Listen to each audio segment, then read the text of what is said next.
bringing you a Southern perspective on books, movies, music, and much, much more. Stick around for a while, you just might hear something wicked.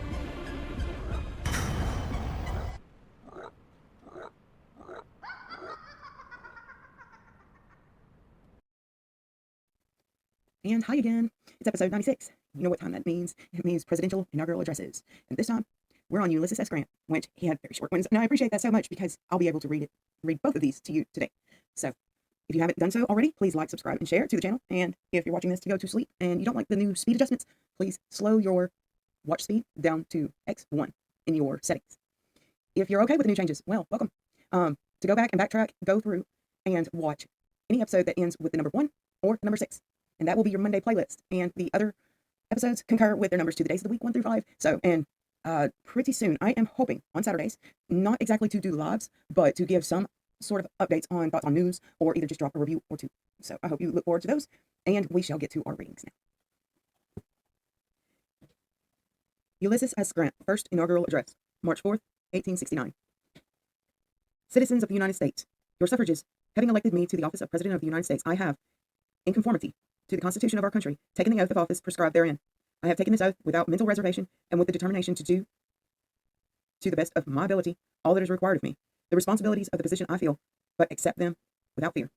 The office has come to me unsought. I commence its duties untrammeled. I bring it to a conscious desire and determination to fill it to the best of my ability and to the sanctification of the people.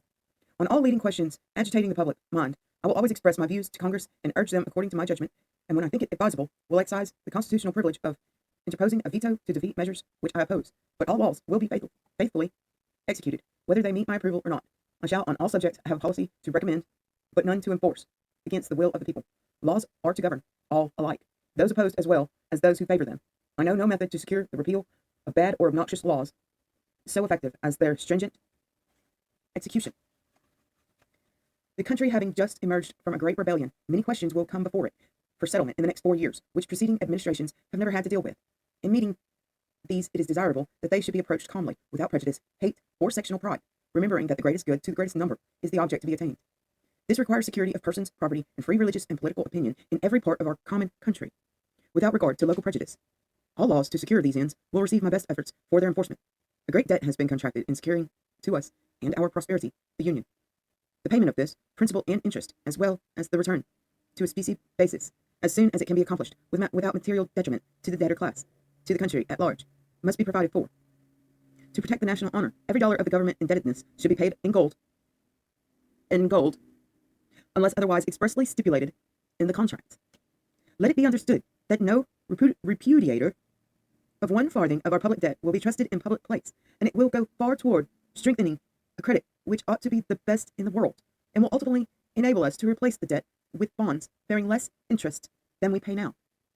To this, we should be added a faithful collection of revenue, a strict accountability to the Treasury for every dollar collected, and the greatest practicable retrenchment in expenditure in every department of government.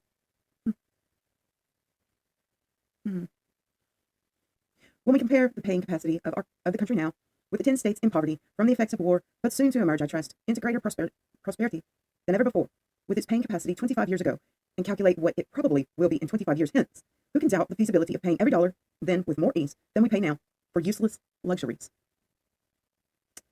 Why, it looks enough as though Providence had bestowed upon us a strong box in the precious metals locked up in the sterile mountains of the far west, in which we are now forging the key to unlock, to meet the very contingency that is now upon us. Ultimately, it may be necessary to ensure the facilities to reach these riches, and it may be necessary also that the general government should give its aid to secure this access, but that should only be when a dollar of obligation to pay secures precisely the same sort of dollar to use now, and not before. Whilst the question of specie payments is in abeyance, the prudent businessman is careful about contracting debts payable in the distant future. The nation should follow the same rule. A prostrate commerce is to be rebuilt, and all industries encouraged. The young men of the country, those who from their age must be its rulers 25 years hence, have a peculiar interest in maintaining the national honor. A moment's reflection as to what will be our commanding influence among the nations of the earth in their day, if they are only true to themselves, should inspire them with national pride. All divisions, geographical, political, and religious, can join in this common sentiment. How the public debt is to be paid or specie payments resumed is not so important as that a plan should be adopted and acquiesced in. A united determination to do is worth more than divided counsels upon the method of doing. Legislation upon this subject may not be necessary now, or even advisable, but it will be when the civil law is more fully restored in all parts of the country and trade resumes its wonted channels. It will be my endeavor to execute all laws in good faith, to collect all revenues assessed, and to have them properly accounted for and economically dispersed.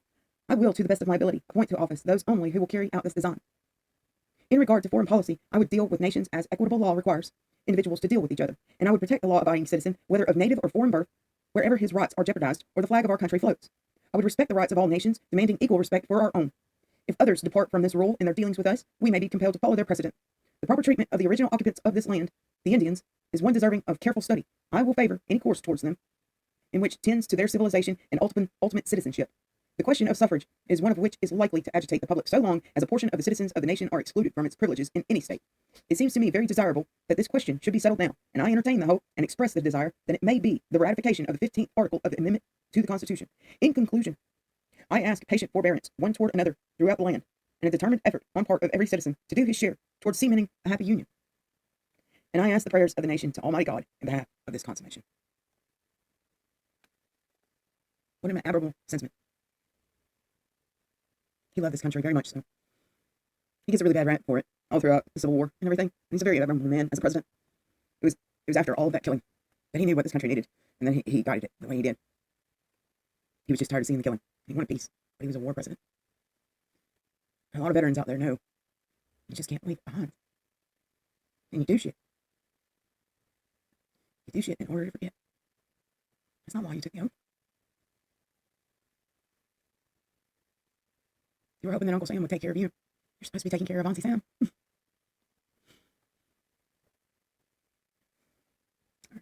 So let's continue with his second inaugural address now. March 4th, 1873. Fellow citizens, under Providence, I have been called a second time to act as executive over this great nation. It has been my endeavor in the past to maintain all the laws, and so far as lay in my power, to act for the best interests of the whole people. My best efforts will be given in the same direction in the future, aided, I trust, by my 4 years' experience in the office. So he's coming back for another 4 years. When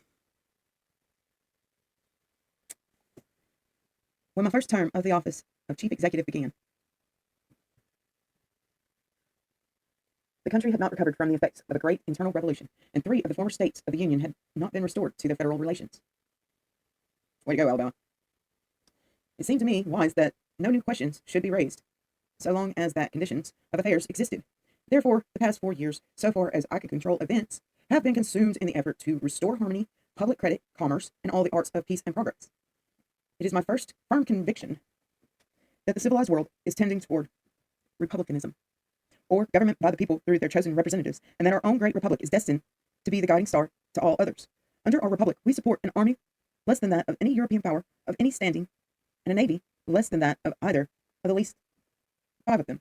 There could be no extension of territory on the continent which would call for an increase of this force, but rather might such extension enable us to diminish it. The theory of the government changes with general progress.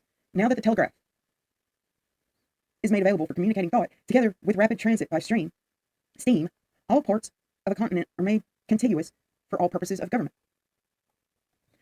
And communication between the extreme limits of the country made easier than it was throughout the old 13 states at the beginning of our national existence. The effects of the late civil strife, they didn't even call it war, right? The effects of the late civil strife have been to free the slave and make him a citizen. Yet he is not possessed of the civil rights which the citizenship should carry with it. This is wrong and should be corrected. To this correction I stand committed, so far as executive influence can avail. Social equality is not a subject to be legislated upon, nor shall I ask anything be done to advance the social status of the colored man, except to give him a fair chance to develop what there is good in him. Given him access to the schools, and when he travels, let him feel assured that his conduct will regulate the treatment and fare he will receive. The states lately at war with the general government are now happily rehabilitated, and no executive control is exercised in any one of them that would not be exercised in any other state under like circumstances. Just don't see that happening in some places. Come on, peoples. In the first year of the past administration, the proposition came up for the admission of Santo Domingo as a territory of the Union. It was not a question of my seeking, but it was a proposition from the people of Santo Domingo, and which I entertained. I believe now, as I did then, that it was for the best interest of this country, for the people of Santo Domingo, and all concerned, that the proposition should be received favorably. It was, however, rejected constitutionally, and therefore the subject was never brought up again by me. In future, while I hold my present office, the subject of acquisition of territory must have the support of the people before I will recommend any proposition looking to such acquisition. I say here, however, that I do not share in that apprehension held by many as to the danger of governments becoming weakened, and destroyed by reason of their extension of territory. Commerce, education, and rapid transit of thought and matter by telegraph and steam have changed all this. Rather, I do believe that our great maker is preparing the world in his own good time to become one nation, speaking one language, and when armies and navies will no longer be required. Wow, that's a little scary right now. The times were so different.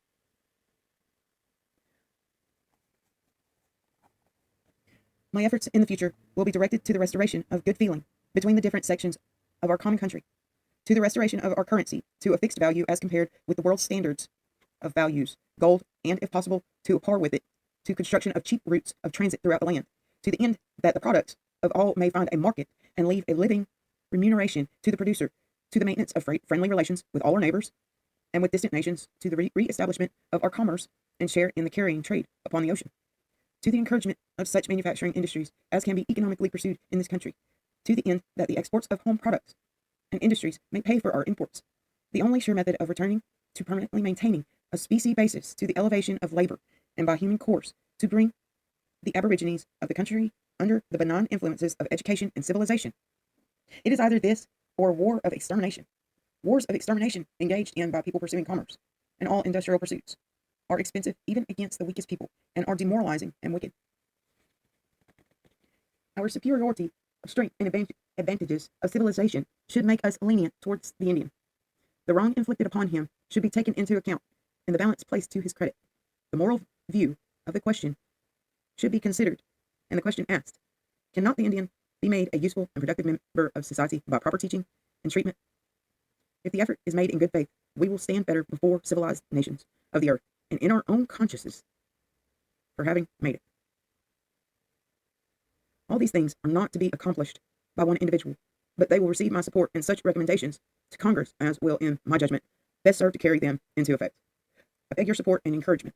It has been, and is, my earnest desire to correct abuses that have grown up in the civil service of the country. To secure this reformation, rules regulating methods of appointment and promotions were established and have been tried. My efforts for such reformation shall be continued to the best of my judgment. The spirit of the rules adopted will be maintained. I acknowledge before this assemblage, representing, as it does, every section of our country, the obligation I am under to my countrymen for the great honor they have conferred on me by returning me to the highest office within their gift, and the further obligation resting on me to render them the best services within my power.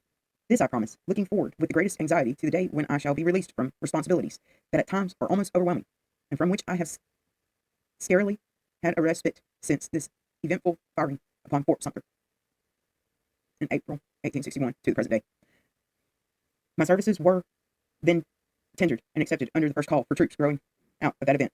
I did not ask for place or position, and it was entirely without influence or the acquiescence of persons of influence, but it was resolved to perform my part in a struggle threatening the very existence of the nation. I performed a conscientious duty without asking for promotion or command, and without a revengeful feeling toward any section or individual. Notwithstanding this, throughout the war, and from my candidacy for my present office in 1868 to the close of the last presidential campaign, I have been subject of abuse and slander scarcely ever equaled in political history, which to date I feel I can afford to disregard in view of your verdict, which I gratefully accept as my vindication. So, how does it square with today? Ask yourself that. I mean, this guy was trying to stitch back a nation after he saw some of the bloodiest battles ever. How do you square that? How do you make that right? Can you make it right? I mean, I remember around the time that I was born that, let's see, Jimmy Carter had just gotten all the hostages in trouble, and that was when I was born. That was like a year or two right before, and Reagan came in the year I was born. It was 1984, baby. George Orwell loves me, right? I was born that year, and all of my specific year cadre, we are strange, and you have to admit it if you were born in 1984. All of us wear a lot of eyeballs. So, reflecting on that, where does this nation want to go? Do we want peace? Do we want security? What does that require? We need safety. locks and stuff. There's one. Start locking your shit up, your cars, anything that can't be chained down or whatever. If it can be carried, if it's over 20 or 30 pounds, but still you're able to pick it up and go, and walk. Don't leave it outside. Don't leave it in your truck bed. Make sure everything's fucking locked up. There's a little bit of Southern advice for you right there from a little gas station clerk girl. I've seen more than I care to share. I don't like sharing my problems with people. It's always been one. It's just like you have to be responsible for your own shit, right? Well, I've gotten to where I have just think myself in fucking circles now. I don't even know what I can do with myself. I'm just trying to fucking, piece my mind back together without whoever might be watching. Just trying to piece my mind back together because of all of the medical shit that's happened and everything else that goes on in my toxic life. Do you think that I really want to think or try to find wicked things in everything that I see? No, I don't. I don't like being a judgmental bitch. And a lot of people do get that mental side, and I apologize. If you don't like my opinion, it's just my opinion. I don't know you from Adam or Eve, and it's not done out of malice. Because from Alabama, and I don't go anywhere, and I don't travel well. We'll see you after this break.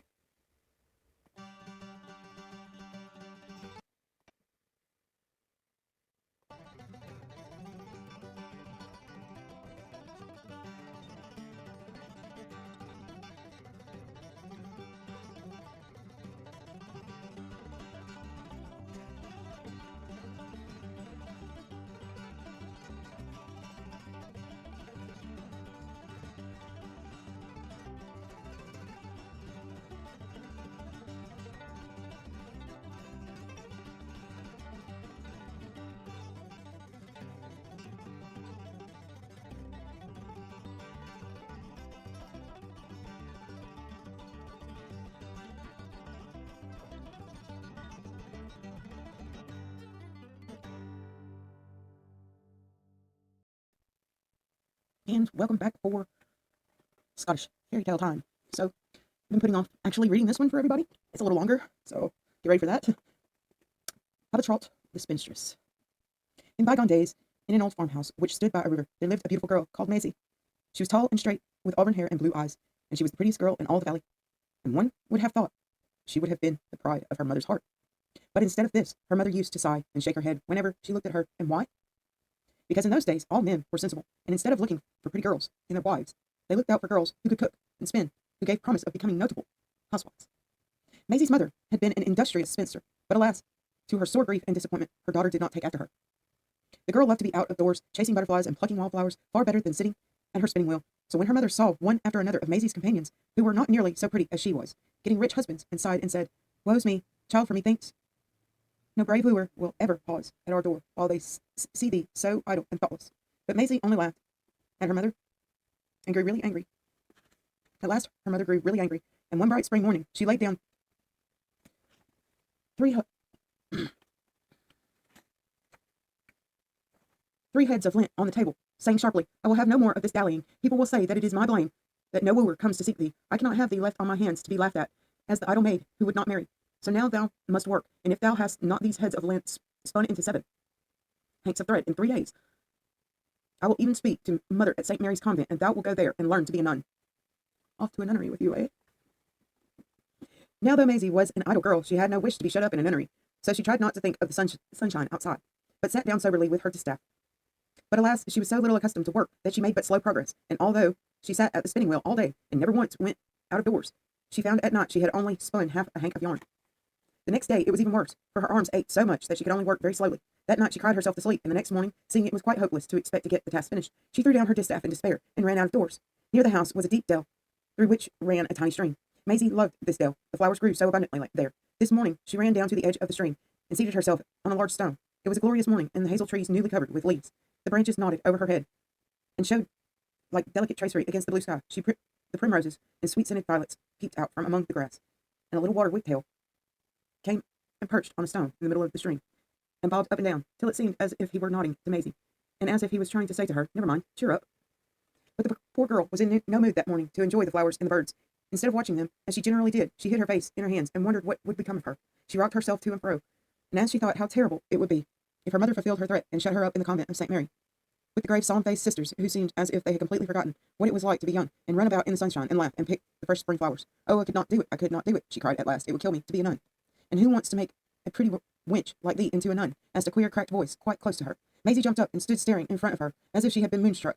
For just across the stream from there, where she had been sitting, there was a curious boulder, with a round hole in the middle of it, for all the world like a big apple with the core taken out.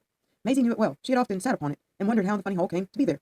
It was no wonder that she stared, for seated on this stone was the queerest little old woman that she had ever seen in her life. Indeed, had it not been for her silver hair, and the white much with the big frill she would have wore on her head, Maisie would have taken her for a little girl. She wore such a very short skirt. Picture.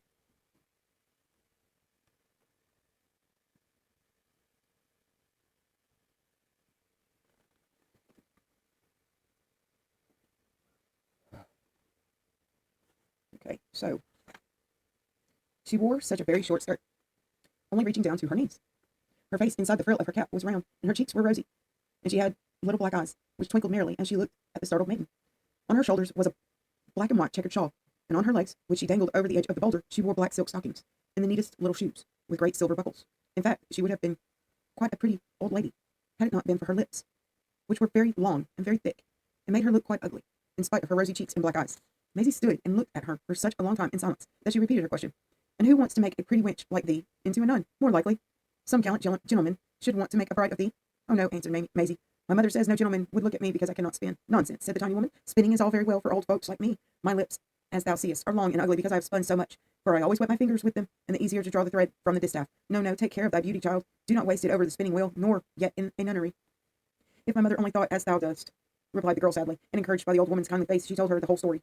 Well, said the old dame, I do not like to see pretty girls weep. What if I were able to help thee, and spin the lint for thee? Maisie thought that this offer was too good to be true. But her new friend bade her run home and fetch the lint, and I need not tell you that she required no second bidding.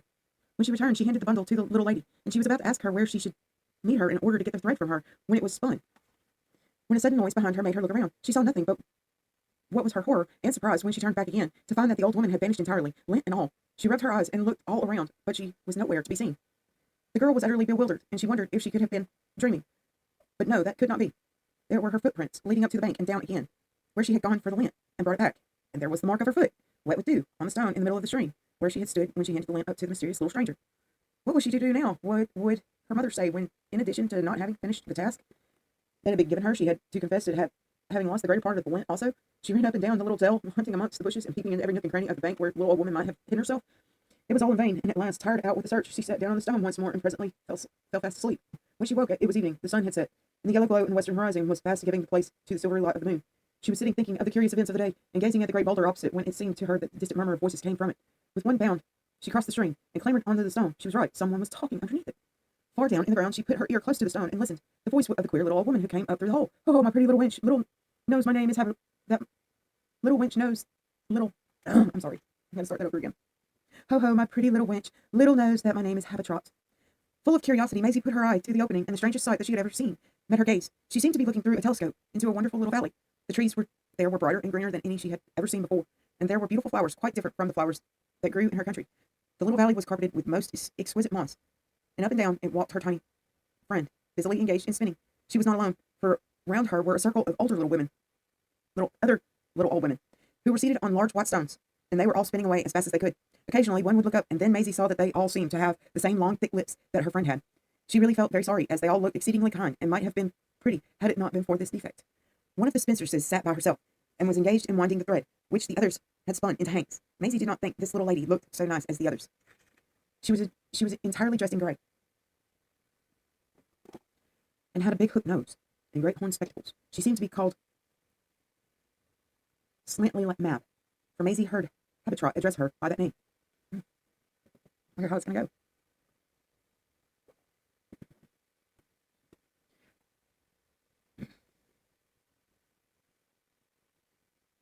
Telling her to make haste and tie up all the thread, for it was getting late, and it was time for the young girl had it to carry home to her mother. Maisie did not quite know what to do, or how she was to get the thread, for she did not like to shout down the hole in case the queer little old woman should be angry at being watched. However, Habetrot, as she called herself, suddenly appeared in the path beside her, with a hanks of thread in her hand. Oh, thank you, cried Maisie. What can I do to show you how thankful I am? Nothing, answered the fairy, for I do not work for reward. Only do not tell your mother who spun the thread for thee. It was now late, and Maisie lost no time in running home with the precious thread upon her shoulder. When she walked into the kitchen, she found that her mother had gone to bed. She seemed to have a busy day for there. Hanging up in the wide chimney in order to dry were 7 large black puddings. The fire was low but bright and clear, and the sight of the puddings suggested to Maisie that she was very hungry, and that fried black puddings were very good. Flinging the thread down on the table, she hastily pulled off her shoes, as not to make a noise and awake her mother, and getting down the frying pan from the wall, she took one of the black puddings from the chimney and fried it and ate it. Still she felt hungry, so she took another, and then another, till they were all gone. Then she crept upstairs to her little bed and fell fast asleep. Next morning, her mother came downstairs before Maisie was awake. In fact, she had not been able to sleep much for thinking of her daughter's careless ways, and she had sorrowfully making up her mind that she must lose no time in speaking to the abbess of St. Mary's about the idle girl of hers. What was her surprise to see on the table the 7 beautiful hanks of thread, while on going to the chimney to take down a black pudding to fry for breakfast, she found that every one of them had been eaten. She did not know whether to laugh for joy at that her daughter had been so industrious, or to cry for vexation because all her lovely black puddings, which she had expected would last for a week at least, were gone. In her bewilderment, she sang out, "My daughter's spun 777, my daughter's eaten 777, and all before daylight." Now I forgot to tell you that, about half a mile from where the old farmhouse stood, there was a beautiful castle, where a very rich young nobleman lived. He was both good and brave, as well as rich, and all the mothers who had pretty daughters used to wish that he would come their way some day and fall in love with one of them, but he had never done so, and everyone said he is too grand to marry any country girl. One day he will go away to London town and marry a duke's daughter. Well, this fine spring morning it chanced that this young nobleman's favorite horse had lost a shoe, and he was so afraid that any of the grooms might ride it along a hard road, and not on the soft grass at the side, that he said that he would take it to the smithy himself. So it happened that he was riding along by Maisie's garden gate, as her mother came to the garden singing these strange lines. He stopped his horse and said good-naturedly, "Good day, madam. May I ask you why you sing such a strange song?" Maisie's mother made no answer, but turned and walked into the house, and the young nobleman, being very anxious to know what it all meant, hung his bridle over the garden gate and followed her. She pointed to the 7 hanks of thread lying on the table. "This has my daughter done before breakfast." Then the young man asked to see the maiden who was so industrious, and her mother went and pulled Maisie from behind the door, where she had hidden herself when the stranger came in, for she had come downstairs while her mother was in the garden. She looked so lovely in her fresh morning gown of blue gingham, with her auburn hair curling softly round her brow, and her face all over blushes at the sight of such a gallant young man, that he quite lost his heart and fell in love with her on the spot. "Ah, my dear mother always told me to try and find a wife who was both pretty and useful, and I have succeeded in beyond my expectations. Do not let our marriage, I pray thee, good dame, be too long deferred."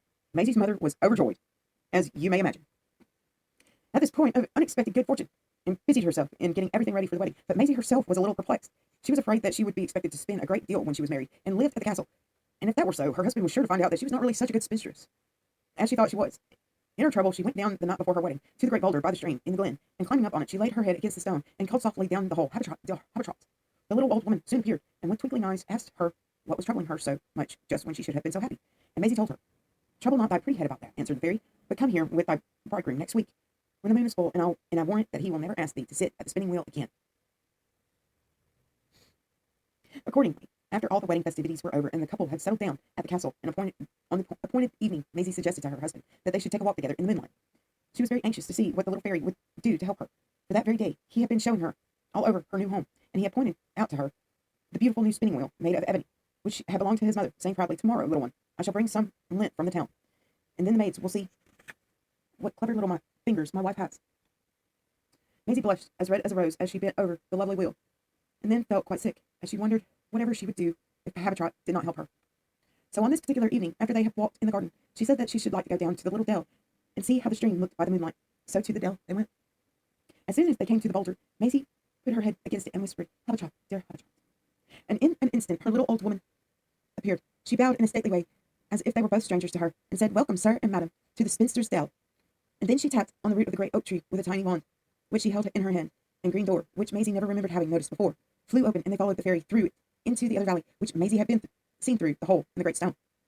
All the little old women were sitting on their white, chucky stones, busy at work, only they seemed far uglier than they had seemed at first, and Maisie noticed that the reason for this was that instead of wearing red skirts and white mutches, as they had done before, they now wore caps and dresses of dull gray, and instead of looking happy, they all seemed to be trying who could look most miserable, and who could push out their long lips furthest as they wet their fingers to draw the thread from their distaffs. "Save us and help us. What a lot of hideous old witches," exclaimed her husband. "Whatever could this funny old woman mean by bringing a pretty child like thee to look at them? Thou wilt dream of them for a week and a day. Just look at their lips." And pushing Maisie behind him, he went up to one of them and asked her what had made her mouth grow so ugly. She tried to tell him, but all the sound that he could hear was something that sounded like "spin." He asked another one, and her answer sounded like this: "Span." He tried a third, and hers sounded like "spun." He seized Maisie by the hand and hurried her through the green door. "By my troth, and by my mother's spinning wheel may turn to gold ere I let thee touch it. And if this is what spinning leads to, rather than thy pretty face should be spoilt, the linen chests at the castle may get empty, and remain so forever. So it came to pass that Maisie could be out of doors all day, wandering about with her husband, and laughing and singing to her heart's content. And whenever there was lint at the castle to be spun, it was carried down to the big boulder in the dell, and left there, and Habetrot and her companions spied it. And there was no more trouble about the matter. And I'll see you after this break.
And welcome back, and continuing on with Monday Reads, we have The Art of Love and other love books of Ovid.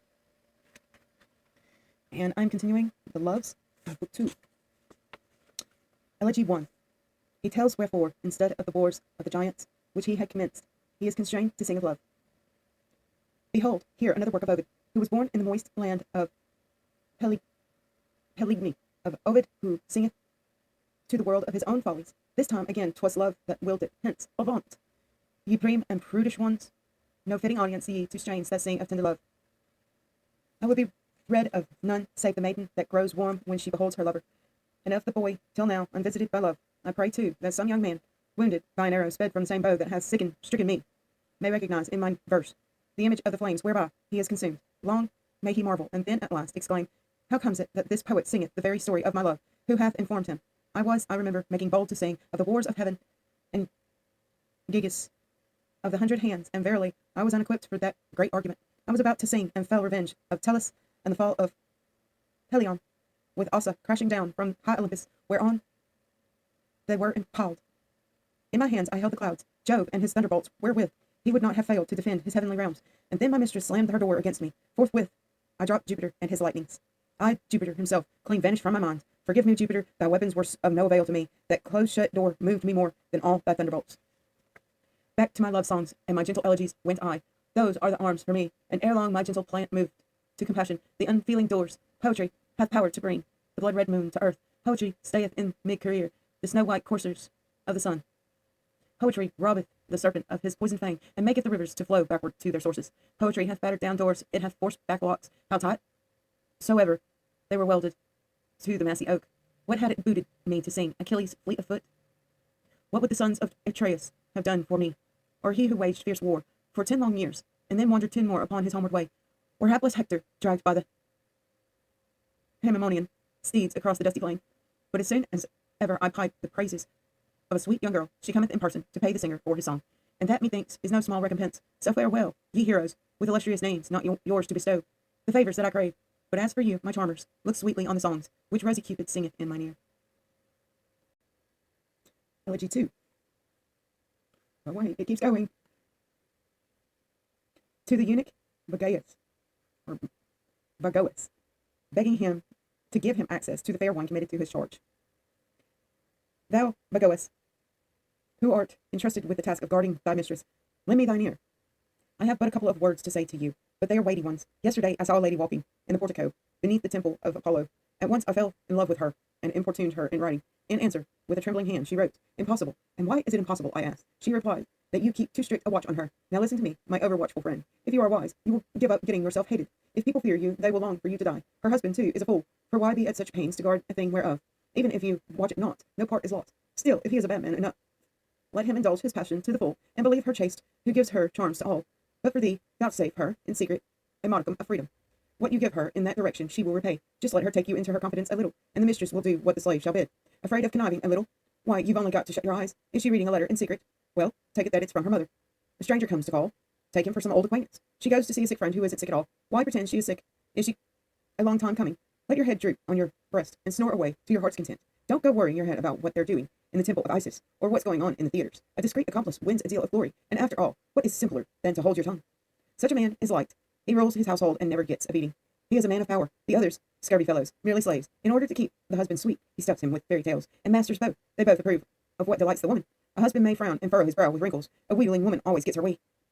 Still, every now and then, she must seem to have a grudge against you, pretend to cry, and say you are a brute. Your cue is then to accuse her of some fault, and she can readily disapprove. In taxing her with what is false, you blind her husband to the real truth. This, if you do, honors and money will be showered upon you. Act as I bid you, and you'll soon be a slave no more. You see informers laden with heavy chains. You see false-hearted knaves shut up in gloomy dungeons. Tantalus is thirsty with water all about him, surrounded by fruit of fruit he cannot taste. That's all because he was a blabber. Because he gave too strict effect to Juno's bidding, Io's guard died ere his prime, and Io is a goddess. I have seen a fellow loaded with chains that were making his legs black and blue, because he had insisted on telling a husband of his wife's amours. He merited a weightier doom. His prating tongue had killed the happiness of the two. He filled the husband's heart with grief and slew his wife's good name. Mark what I say. There never was a husband yet that liked such charges brought against his spouse. Hear them he may, but he'll never hear them with pleasure. If he be indifferent, all your precious tale is wasted. If he love her, then 'tis you who kill his peace of mind. Nay, howsoever clear a woman's fault may be, it takes a deal of proving. The judge's sympathies are all for her. Even if he had seen the whole thing with his own eyes, he would still believe her. If she denied it, he would say his eyes deceived him, that he himself had been at fault. Let her but fall a-weeping. He'll mingle his tears with hers and say, this blabbing ass shall get it hot for this. You see, the odds are nearly all against you, and if you lose, you get a thrashing, while she's being dandled on the judge's knee. It is no crime we meditate. It is not to mix a poisoned draught that we desire to meet. No naked dagger flashes in our hand. All we ask is that, by your good offices, we may love in safety. And what request could be more innocent than that? Elegy 3. He appeals once more to Bagoas, who had proved inflexible. Ah me, that my mistress should be entrusted to thy care, thou who art nor man nor woman, thou who canst never know the mutual joy that lovers give and take. He who was first to rob little boys of that which makes a man, deserved himself to suffer like a fate. Thou wouldst be less unbending, thou wouldst incline more willingly thine ear to my requests, if ever thou hast loved a woman. Thou art not made to mount the fiery steed, to handle heavy arms, or in thy right hand wield the warlike spear. It needs a man for that, and to do aught manly thou must never hope. Follow no standard, but the standard of thy mistress. 'Tis she that thou must wait on hand and foot. Make the most of her favours. If thou lose her, what purpose wilt thou serve? Her face, her youth invite to dalliance? 'Twere ill her loveliness should fade and perish in bare neglect. She may have hoodwinked thee. However troublesome thou mayest appear, what lovers want, they'll find the means to get. But since perhaps 'twere best to see what prayers will do, we do entreat you now, while yet there's time, to give our prayers effect. And we will be right back with a little bit of controversial science. See you in a few. If you like, please like, subscribe, and share to the channel.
And welcome back to our science section of the 1001 Things Everyone Should Know About Science by James Trefil. And, is this going to get me kicked off the internet? Is this what's going to do it? I don't know. We'll see. We shall see. Testing the waters here.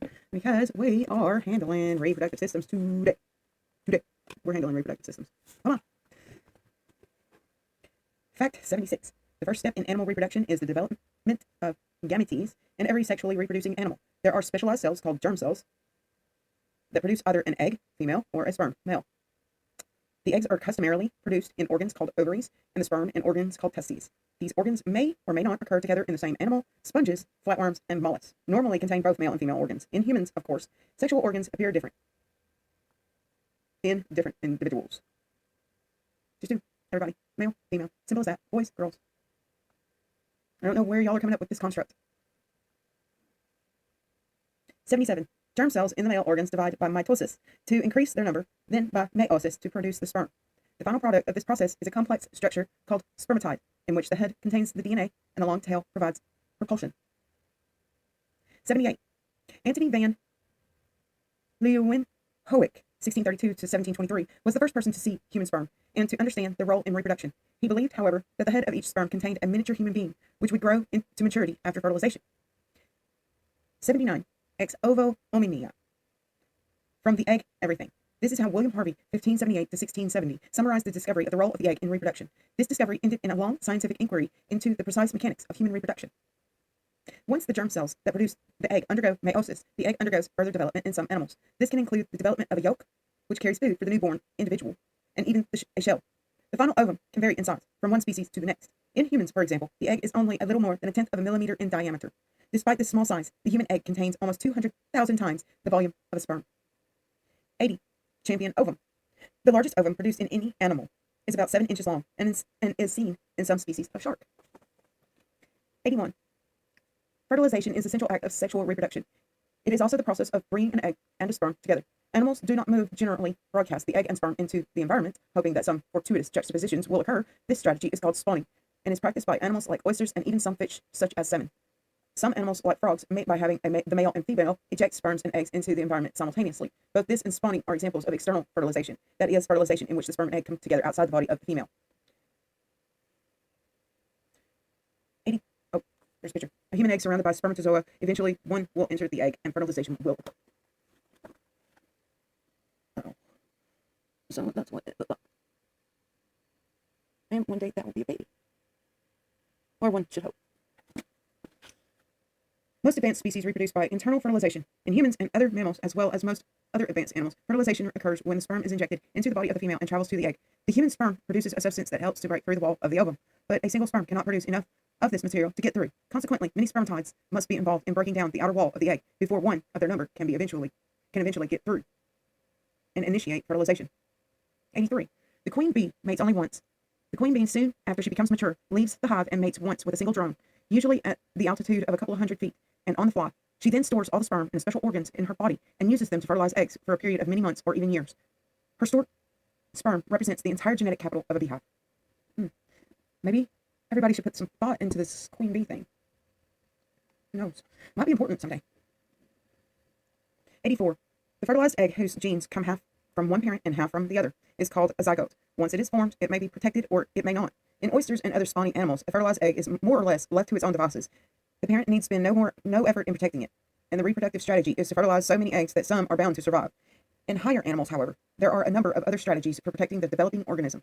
It may be put into a hard shell egg for protection. It may be grown completely inside the mother's body, as in human beings, or it may be born early and then carried in a pouch, as in kangaroos and possums. 85. Starting from a single cell, the zygote develops into an organism that eventually may contain trillions of different kinds of cells. This growth and diversification is one of the most inspiring as well as one of the most mysterious processes in nature. The instruction for development must be contained in the DNA that was originally in the egg and the sperm. Understanding just what these instructions are and how they work remains one of the great tasks of modern science. When the zygote has developed into a multicelled organism, it is called an embryo. 86. Autogeny recapitulates phylogeny, sort of. 19th century biologists noted that as an embryo of an advanced organism grows, it passes through stages that looks very much like an adult phase of less advanced organisms. For example, at one point, the human embryo has gills and resembles a tadpole. In the 19th century, this so-called biogenetic law was taken to prove that evolution has proceeded on more or less a straight line from the simplest organisms to its epitome in human beings. We no longer have this view of evolution, but the biogenetic law remains a useful generalization about the way an embryo develops. 87. The embryo begins to develop through a process called cleavage. Get your minds out of the gutters, boys. Just saying. Starting with a single cell, the embryo divides first into 2 cells, and then into 4, then into 8, and then into 16, and so on. For the first few divisions, the cells remain synchronized, meaning they are divided at roughly the same time. Later on, as the cells begin to diversify, this synchronization disappears. If one traces the history of a cell, in early In the early embryo, one finds that some cells will become part of the nervous system, others part of the digestive system, others part of the skeletal system, and so forth. The first two splitting of the salamander zygote, first into two cells, top, and then into four, bottom. So, this is a salamander zygote, and after it has started to grow. All right? The capacity of a cell to change its fate vanishes very early in embryonic development. This is 88, by the way. The ability of a cell to change its fate, i.e., to change from being part of the skeleton to part of the nervous system, and so on, is called potency. The potency of a cell vanishes early in the development of the embryo. In later stages of development, if a cell is transplanted from one place in the embryo to the other, it will still develop into the type of organ appropriate to its original position. The way a cell develops seems to depend primarily on where it is in the embryo. That is, if we take a cell from a region that would normally develop into muscle and move it to a region that will develop into part of the nervous system early in the development of the embryo, that cell will eventually become part of the nervous system. Why would you do that? Sickos. If y'all are doing that in live, stop. Stop messing with God's creations. Okay. 89. Cellular development does not stop with birth. It is usual to think of cellular development of an organism in terms of the embryo, but cellular development goes on long after birth. Anyone who has watched a child grow knows that this is true. In fact, some scientists think that our entire life history, from fertilization to eventual senescence and death, is programmed into our genes. Enduring mystery. 90. Why do we grow old? Recently, biologists have begun to address this question. Ooh, whoa, hold on a minute. When was this book written? Yeah, hold on.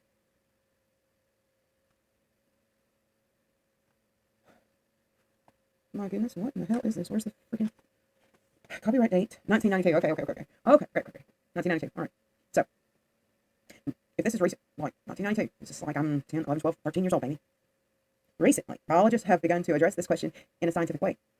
There are two major schools of thought about the answer to the question. One is the accumulated accident school, which holds that aging occurs because our bodies suffer abuse and punishment during our lifetime. The other is the programmed senescence school, which holds that aging is built into our genes. And the programmed senescence view is supported by the results of some experiments. It turns out, for example, that cells from a human embryo grown in culture can divide only about 50 times before they die, regardless of how much nutrient is available, from the point of view of evolutionary biology. Programmed senescence makes sense because once an organism is too old to reproduce itself, natural selection will not act to weed out unhealthy members of the species. There is, in other words, no evolutionary pressure to produce a long-lived species. On the contrary, if the energy that goes into graceful aging takes away from the reproductive capacity, a long post-reproductive life can actually be a negative factor in evolution. 91. There is no scientific definition of where life begins. One of the great difficulties one encounters in the debate on abortion in the United States is the question of where life begins. Those who oppose abortion hold that life begins with fertilization or conception. Those who are in favor of a person's right to choose abortion hold that it begins at a later time. It should be clear, however, that there is no single time in transition from germ cell to zygote to newborn infant when you can say life begins here. The process is continuous, and the question of where life begins is something that has to be answered from outside the realm of science itself. In this, it mirrors the old theological debate on the question of when the human being acquires a soul. So, everybody, when do you think everyone gets their soul? Is it that little flash of light at conception? Is it at the age of accountability? Is it at the whichever religion you subscribe to and you claim a higher power? When is it? When do you claim your soul? When is it? Leave me a comment and let me know what you think. If you like this, if you found it educational, drop me a line. Until next time, peace out. Cotton fields whisper tales of old, under the shadow of a moss-draped oak. Johnny Rep's footsteps, growing cold, far from fire, cannon smoke. Worn-out boots on haunted ground, trudging through the dusky mire. By candlelight, no victory found. Prayers unanswered in the wire. In the heart of Alabama, ghosts walking slow. Confederate soldier, nowhere to go. Battles fought and lost in the blood-red glow. In the heart of Alabama, whispers of woe. Magnolias weep in the midnight hour, greycoats drenched in heavy sorrow. Yesteryear's battles, fields devoured, promises of tomorrow, nobody to borrow.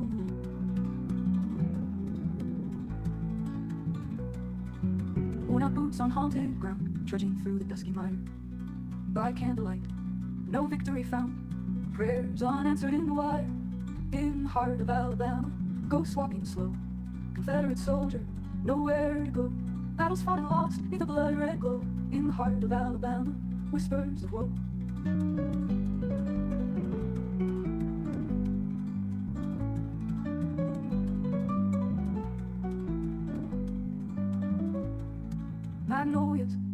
midnight hour. Grey coats drenched in heavy sorrow. Yesteryear's battles, fields devoured. Promises of tomorrow, nobody to borrow. Magnolias weep in the midnight hour. Grey coats drenched in heavy sorrow. Yesteryear's battles, fields devoured. Promises of tomorrow, nobody to borrow. River sings a mourner's tune. Iron shackles neath the bloody tide. Crimson stains beneath the moon.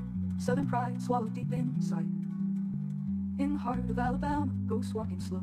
Confederate soldier, nowhere to go. Battles fought and lost, beneath the blood red glow.